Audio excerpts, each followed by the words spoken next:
ఒక దేశపు ప్రెసిడెంట్కి శత్రువులు ఉండడం చాలా కామన్. కానీ ప్రపంచంలోనే అత్యంత పవర్ఫుల్, అలాగే అందరికంటే ఎక్కువ మంది శత్రువులను సంపాదించుకున్న ఏకైక లీడర్ ఆయనే రష్యా ప్రెసిడెంట్ వ్లాదిమిర్ పుతిన్. అసలు పుతిన్ని చంపడం ఎందుకు ఇంపాసిబుల్? ఆయన చుట్టూ క్రెమ్లిన్ అంటే రష్యన్ గవర్నమెంట్ ఎలాంటి మైండ్ బ్లోయింగ్ సెక్యూరిటీ మెజర్స్ ఏర్పాటు చేసిందో తెలుసా?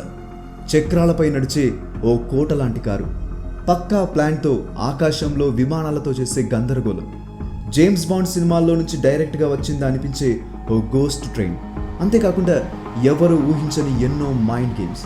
ఈరోజు ఈ వీడియోలో పుతిన్ చుట్టూ ఉండే ఆ అల్టిమేట్ సెక్యూరిటీ సీక్రెట్స్ ఏంటో ప్రతి ఒక్కటి చాలా క్లియర్గా తెలుసుకుందాం.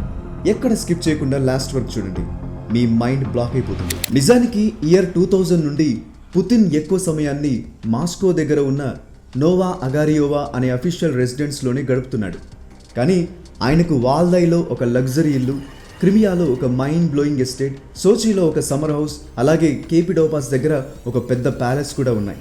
మరి ఇన్ని ప్లేసెస్కు తిరగాలన్నా లేదా వేరే దేశాలకు వెళ్ళాలన్నా పుతిన్ ఖచ్చితంగా ట్రావెల్ చేయాలి కదా. సరిగ్గా ఆ ప్రయాణాల్లోనే ఆయనపై అటాక్స్ జరిగే ఛాన్సెస్ చాలా ఎక్కువగా ఉన్నాయి. అందుకే ఆయనకు 24 అవర్స్ కాపలా ఉండే విజిబుల్ సెక్యూరిటీతో పాటు ఎవ్వరికి కనిపించని సీక్రెట్ ఫోర్సెస్ కూడా రెడీగా ఉంటాయి. వీటన్నిటికి మించి రష్యన్ ప్రభుత్వం నమ్మే మెయిన్ ఫార్ములా ఏంటో తెలుసా? అన్ప్రిడిక్టబిలిటీ. అంటే పుతిన్ ఎప్పుడు, ఎక్కడ, ఏ రూట్లో వెళ్తారో ఎవ్వరికీ అసలు తెలియనివ్వరు. రోడ్డు మీద ప్రయాణించడానికి పుతిన్ వాడే పర్సనల్ కార్ పేరు ఆర్ఎస్ సెనెట్ లిమోజిన్. ఈ కార్ లోపల చూస్తే జెన్యూన్ లెదర్ సీట్లు, ఒక మినీ బార్ లాంటి లగ్జరీ ఫీచర్స్ ఎన్నో ఉంటాయి. కానీ దీని అసలు స్పెషాలిటీ లగ్జరీ కాదు, ఇదొక రోడ్డు మీద నడిచే కోట. ఒకసారి ఇమాజిన్ చేసుకోండి, పుతిన్ తన కారులో వెళ్తూ ఉండగా సడన్గా ఒక అటాకర్స్ గ్రూప్ వచ్చి హై క్యాలిబర్ గన్స్తో విపరీతంగా కాల్పులు జరిగింది అనుకుందాం. అయినా ఆ బుల్లెట్లు ఈ కార్ నేను చేయలేదు. కోపంతో వాళ్ళు ఒక హ్యాండ్ గ్రెనేడ్ విసిరేసినా సరే ఆ కారుకు చిన్న స్క్రాచ్ కూడా పడకుండా ఏమీ కానట్టుగా ముందుకు దూసుకెళ్ళిపోతుంది. ఎందుకంటే దీని ఫ్యూయల్ ట్యాంక్ బాంబు పేలులను కూడా తట్టుకునేలా డిజైన్ చేయబడింది. దీని టైర్లు ఫైర్ రెసిస్టెంట్ మరియు రీఇన్ఫోర్స్డ్. అంటే ఒకవేళ శత్రువులు 4 టైర్లను పేల్చేసినా సరే ఈ కారు ఆగకుండా హై స్పీడ్లో వెళ్తూనే ఉంటుంది. ఈ లిమోజిన్ బరువు ఎంతో తెలుసా? అక్షరాల 6.5 టన్నులు. ఇంత బరువున్నా సరే ఇది చాలా ఫాస్ట్గా వెళ్తుంది. ఏదైనా ఎమర్జెన్సీ వస్తే కేవలం 12 సెకండ్లలోనే 100 కిలోమీటర్ల స్పీడ్ని అందుకోగలదు. అలాగే దీని టాప్ స్పీడ్ గంటకు 170 కిలోమీటర్లు. ఇక కార్ క్యాబిన్ లోపల సొంతంగా ఒక ఎయిర్ ఫిల్టరేషన్ సిస్టమ్ కూడా ఉంటుంది. కాబట్టి శత్రువులు బయట కెమికల్ లేదా గ్యాస్ అటాక్స్ చేసిన లోపల ఉన్న పుతిన్కి ఏం కాదు. ఒకవేళ అంతకంటే పెద్ద ప్రమాదం వస్తే సీక్రెట్గా బయటకు వెళ్ళడానికి ఈ కార్లో ఒక ఎమర్జెన్సీ ఎగ్జిట్ డోర్ కూడా ఉంది. కార్ సంగతి సరే, మరి వేరే దేశాలకు లాంగ్ డిస్టెన్స్ ట్రావెల్ చేయాల్సి వస్తే పుతిన్ ఏం చేస్తారు? ఫర్ ఎగ్జాంపుల్, పుతిన్ నార్త్ కొరియాకు అఫీషియల్ విజిట్కి వెళ్తున్నారనుకుందాం. ఆయన ఎప్పుడు కూడా ఇల్యూజన్ IL-96 అనే ఫ్లైట్లో ప్రయాణిస్తారు. నిజానికి ఈ మోడల్ని 1980లలో సోవియట్ యూనియన్ టైంలో డెవలప్ చేశారు. టెక్నికల్గా చూస్తే ఇది అవుట్డేటెడ్లా అనిపించవచ్చు, ఎందుకంటే ఇప్పటి మోడర్న్ ఫ్లైట్లలా కాకుండా దీనికి 4 ఇంజన్లు ఉంటాయి. కానీ పుతిన్ మాత్రం దీన్నే విపరీతంగా నమ్ముతారు. ఆయన కోసం స్పెషల్గా కస్టమైజ్ చేసిన ఈ విమానాన్ని ది ఫ్లయింగ్ క్రెమ్లిన్ అని పిలుస్తారు. ఎందుకంటే రష్యా హెడ్ క్వార్టర్స్ అయిన క్రెమ్లిన్ బిల్డింగ్లో ఎలాంటి సదుపాయాలు ఉంటాయో అవన్నీ ఈ ఫ్లైట్లో ఉంటాయి. అందులో కింగ్ సైజ్ బెడ్, ఒక పెద్ద కాన్ఫరెన్స్ రూమ్, డైనింగ్ ఏరియా, ఇంకా పుతిన్ వర్కౌట్స్ చేసుకోవడానికి ఒక పర్సనల్ జిమ్ లాంటి అల్ట్రా లగ్జరీ ఫీచర్స్ అన్నీ ఉంటాయి. సరే, మరి 10,000 మీటర్ల ఎత్తులో ఆకాశంలో ప్రయాణిస్తున్నప్పుడు సెక్యూరిటీ ఎలా ఉంటుంది? ఈ ఫ్లయింగ్ క్రెమ్లిన్కి సొంతంగా అడ్వాన్స్డ్ కమ్యూనికేషన్ అరే, మిసైల్స్ డిఫెన్స్ కోసం అంటే శత్రువులు మిసైల్స్ వేసిన గాల్లోనే నాశనం చేసే సిస్టమ్, మరియు ఒక ఎమర్జెన్సీ ఎస్కేప్ ప్యాడ్, ప్రమాదం వస్తే సురక్షితంగా బయటపడే క్యాప్సూల్ ఉంటాయి. వీటికి తోడుగా రష్యన్ ఎయిర్ ఫోర్స్కి చెందిన ఫైటర్ జెట్స్ ఈ విమానానికి ఎస్కార్ట్గా వస్తాయి. ఇవే కాకుండా పుతిన్కి ఉన్న విపరీతమైన భయం వల్ల ఆయనతో పాటు ఎప్పుడు ఒక పర్సనల్ డాక్టర్ల టీం కూడా ట్రావెల్ చేస్తూ ఉంటుంది. అయితే రష్యన్ ఇంటెలిజెన్స్ రిపోర్ట్స్ ప్రకారం రష్యన్ గవర్నమెంట్ దగ్గర సరిగ్గా ఇలాంటివే ఒకేలా కనిపించే 4 ఐడెంటికల్ ప్రెసిడెన్షియల్ ఫ్లైట్స్ ఉన్నాయి. పుతిన్ అఫీషియల్గా విదేశాలకు వెళ్తున్నప్పుడు ఈ 4 విమానాలు ఒకేసారి టేకాఫ్ అవుతాయి. 4 ఆకాశంలో వేర్వేరు రూట్లలో వెళ్తాయి.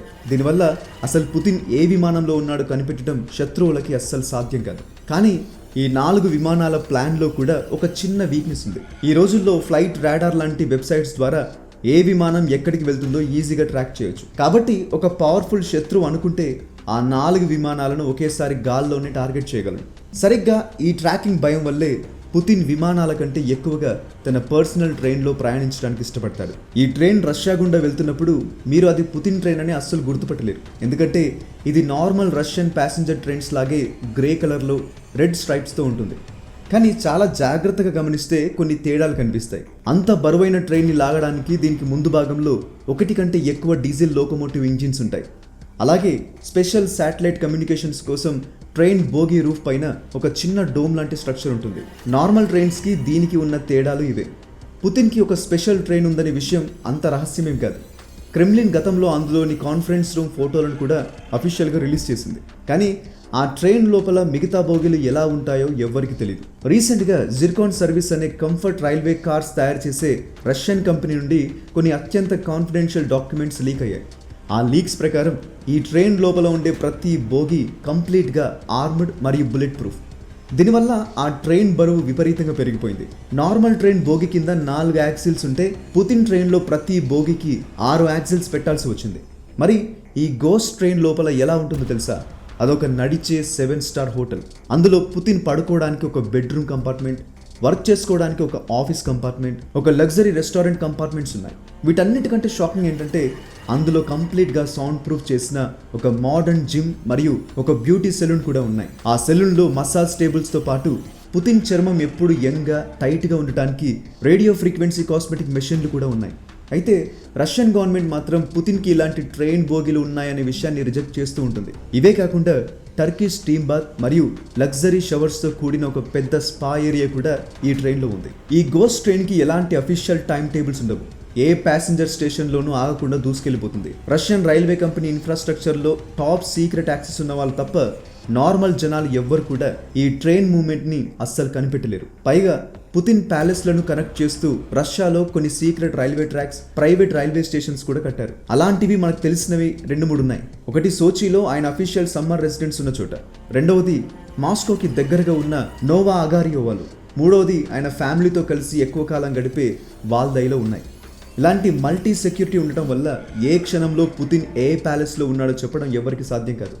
ముఖ్యంగా రష్యా ఉక్రెయిన్ వార్ స్టార్ట్ అయినప్పటి నుండి పుతిన్ బయటకు రావడం తగ్గించి నోవా అగారియోవాలోని తన ప్రెసిడెన్షియల్ ఆఫీస్ నుండి ఎక్కువ వీడియో కాల్స్, స్పీచ్లు ఇస్తూ రష్యన్ ప్రజలకు కనిపిస్తున్నారు. ఆ రూమ్, ఆ టేబుల్, ఆ బ్యాక్గ్రౌండ్ రష్యన్లందరికీ బాగా అలవాటైంది. కానీ ఇన్వెస్టిగేటివ్ జర్నలిస్టులు ఆ వీడియో ఫుటేజ్లను క్షుణ్ణంగా జూమ్ చేసి పరిశీలించినప్పుడు ఒక వింత విషయం బయటపడింది. ఒక వీడియోలోని డోర్ హ్యాండిల్కి ఇంకో వీడియోలోని డోర్ హ్యాండిల్కి హైట్లో తేడా ఉంది. ఒక దగ్గర థర్మోస్టాట్ కరెక్ట్గా సెంటర్లో ఉంటే ఇంకో వీడియోలో అది కొంచెం లెఫ్ట్కి, మరో వీడియోలో కొంచెం కిందికి ఉంది. పుతిన్ వెనక ఉండే వాల్ ప్యానల్స్ డిజైన్ అమరిక కూడా వేరువేరుగా ఉంది. చివరికి వెంటిలేషన్ హోల్స్, టీవీ స్టాండ్స్లో కూడా తేడాలు కనిపించాయి. అసలు ఏంటి ఇదంతా అని రీసెర్చ్ చేస్తే తెలిసింది ఏంటంటే పుతిన్ తన వాల్దై మరియు సోచి రెసిడెన్స్లో కూడా సరిగ్గా నోవా అగారియోవాలో ఉన్న ఆఫీస్ లాంటి ఐడెంటికల్ డూప్లికేట్ ఆఫీస్లను కట్టించుకున్నారు. ఆయన వాల్దైలో ఒక సీక్రెట్ రూమ్లో ఉండి స్టేట్మెంట్ రికార్డ్ చేసినా సరే బ్యాక్గ్రౌండ్ చూసి జనాలు ఆయన మాస్కోలోని నోవా అగారియోవాలోనే ఉన్నాడని అనుకుంటారు. ఆయన ఎక్కడున్నాడో ప్రపంచంలో కేవలం కొంతమంది నమ్మకస్తులైన వాళ్ళకి మాత్రమే తెలుస్తుంది. లొకేషన్ ఎవరికి తెలియకపోతే ఆయనను టార్గెట్ చేయడం ఎవరికైనా ఇంపాసిబుల్ కదా. అయితే ఉక్రెయిన్ డ్రోన్ అటాక్స్ ఎక్కువ అవడంతో సోచీలోని సమ్మర్ రెసిడెన్స్కి పుతిన్ వెళ్లడం లేదని, పైగా అక్కడ ఉన్న ప్యాలెస్ని కూడా పూర్తిగా కూల్చేశారని ఇంటెలిజెన్స్ రిపోర్ట్స్ చెబుతున్నాయి. పుతిన్కి ఇంత భయం పెరగడానికి కారణం ఆయన గతం కావచ్చు. రష్యా ప్రెసిడెంట్ అవ్వకముందు ఆయన ఈస్ట్ జర్మనీలో సోవియట్ యూనియన్కి చెందిన కేజీబీ సీక్రెట్ ఏజెంట్గా వర్క్ చేశారు. ఒక స్పైగా సోవియట్ యూనియన్ ఎలా కొలాప్స్ అయ్యిందో, అంటే అంతమయ్యిందో కళ్ళారా చూడడం వల్లే ఆయనకు పబ్లిక్ తిరుగుబాట్లన్నా, సివిల్ సొసైటీ అన్న అస్సలు నమ్మకం లేదు. అందుకే ఇప్పటికీ ఆయన చుట్టూ పాత కేజీబీ అసోసియేట్స్నే ఉంచుకుంటారు. లేదా నిరంకుశ లీడర్గా తాను చేస్తున్న పనుల వల్ల, ఉక్రెయిన్పై క్రూరమైన యుద్ధం చేయడం వల్ల తన ప్రత్యర్థులు తనను గద్దెదించడానికి ప్లాన్ చేస్తారనే భయం కూడా అతనికి ఉండొచ్చు. రష్యన్ ఇంటెలిజెన్స్ కూడా ఆయనకు ఎప్పుడూ అలాంటి రిపోర్ట్స్ ఇస్తూ భయాన్ని పెంచుతుంది. దానికి తోడు ఉక్రెయిన్ డ్రోన్లు కూడా ఇప్పుడు రష్యా లోపలికి దూసుకొస్తూ పెద్ద ప్రమాదంగా మారాయి. అందుకే పుతిన్ అందరిని దూరం పెడుతూ కంప్లీట్గా ఐసోలేటెడ్గా, అంటే ఒంటరిగా అయిపోయాడు. మీరు మీటింగ్స్లో అబ్జర్వ్ చేస్తే ఆ పెద్ద పెద్ద పొడవాటి టేబుల్స్కి అవతలి వైపు గెస్ట్లని, చివరికి తన దేశ మంత్రులను కూడా కొన్ని మీటర్ల దూరంలో కూర్చోబెడతాడు. ఆయన తినే ఫుడ్ని కేవలం ఆయన పర్సనల్ చెఫ్స్ మాత్రమే తయారు చేస్తారు. ఆ ఇంగ్రీడియంట్స్ కూడా వాళ్ళే సొంతంగా తెచ్చుకుంటారు. ఫుడ్ సర్వ్ చేసే ముందు అందులో ఏమైనా పాయిజన్ ఉందేమో అని పోర్టబుల్ ల్యాబ్లో టెస్ట్ చేశాకే పుతిన్ తింటారు. ఇక ఫారెన్ టూర్స్కి వెళ్ళినప్పుడు పుతిన్ హెల్త్ కండిషన్ ఎలా ఉందో వేరే దేశాల ఇంటెలిజెన్స్ కనిపెట్టకుండా ఉండడానికి ఆయన బాడీ గార్డ్స్ ఆయన ఎక్స్క్రిమెంట్స్ అంటే మలమూత్రాలని కూడా